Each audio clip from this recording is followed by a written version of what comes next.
세월호 시국선언에 참여했던 교사 색출 작업이 벌어지고 있는 것으로 확인됐습니다. 이후 일부 학교에선 참여 교사들에게 중징계를 내린 사실이 드러났습니다. 검찰이 유병헌 회장의 신변 확보에 실패했습니다. 검찰은 유 회장이 출석에 불응하자 유 회장을 강제 구인하려 했습니다. 하지만 유 회장의 소재 파악에 실패하면서 검찰 수사에 또다시 허점을 드러냈습니다. 조성래 효성그룹 회장의 장남 조현준 사장이 자사주 28,351주를 추가 매입했습니다.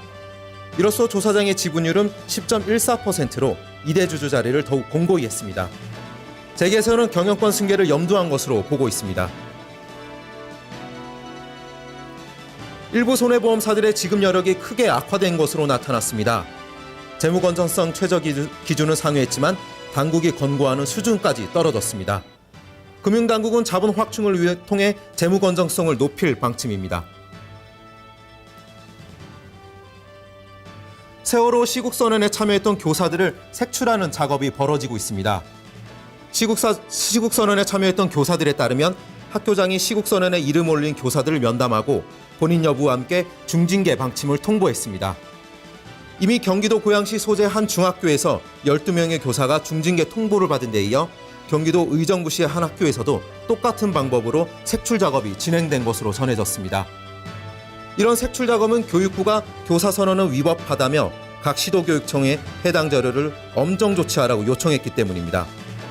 스승의 날이었던 지난 15일 약 16,000명의 교사들이 세월호 참극의 올바른 해결을 촉구하며 정부의 적극적인 대책 마련과 재발 방지책을 요구한 바 있습니다. 이와 관련해 하병수 전국교직원 노동조합 대변인은 추가 징계는 예상했다며 법적으로 대응할 계획이라고 밝혔습니다. 교육부 관계자는 일선 학교가 이전에 내려보낸 공문의 취지를 확대 해석해 일어난 일이라고 밝혔습니다. 한편 지난 2009년에 시국선언 전교조 노사들에 대해 벌금형의 선고유예가 내려진 적이 있습니다. 다음 소식입니다. 검찰이 유병헌 회장 검거에 실패했습니다. 검찰은 지난 20일 오후 3시로 예정된 피해자 신문에 유 회장이 출석하지 않자 검거 작전에 돌입했었습니다. 약 4천여 명 대규모 병력을 금수원 내부로 투입해 유 회장을 강제 구인한다는 계획이었습니다. 하지만 정작 유 회장은 그곳에 없었고 검찰의 계획은 시작 조전에 실패했습니다. 검찰은 유 회장의 신변 확보에 실패하면서 검찰 수사력에 대한 비판은 피하기 힘들 전망입니다.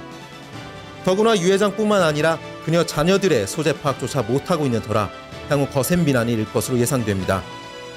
바다에서는 해경이, 육지에서는 검찰이 무능력을 그대로 드러내고 있어 지난 박 대통령의 담화가 무색한 지경입니다. 한편 검찰에 따르면 유 회장은 현재 금수원을 빠져나와 구원파 신도집에 은신한 것으로 추정됩니다. 다음 소식입니다. 조현준 효성그룹 사장이 자사주를 매입했습니다.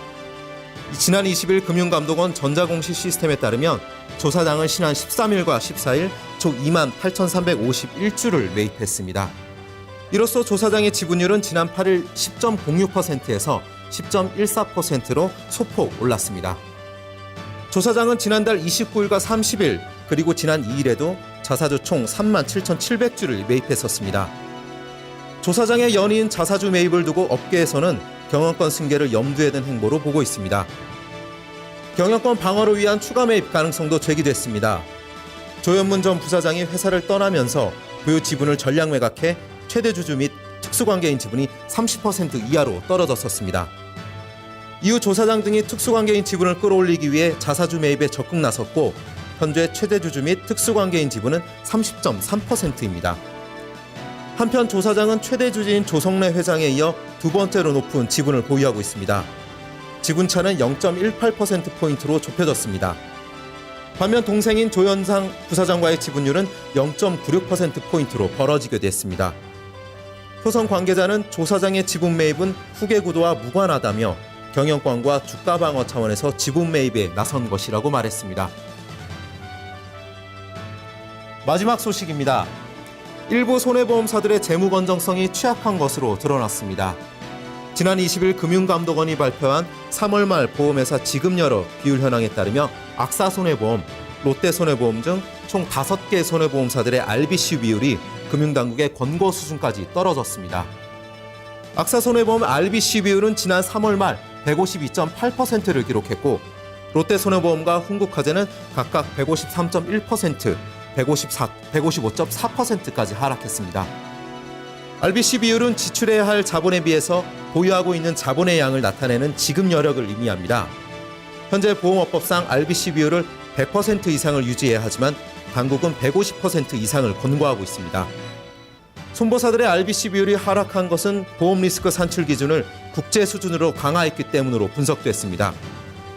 그의 보험 위험액 등 요구 자본량이 증가하면서 RBC 비율이 하락한 것입니다. 금융당국은 RBC 비율이 취약한 보험사에 대해 재무 건전성을 높이도록 지도할 방침이라고 밝혔습니다. 지금까지 뉴스통 어플리케이션을 통해서 뉴스토마토의 주요 뉴스 살펴봤습니다.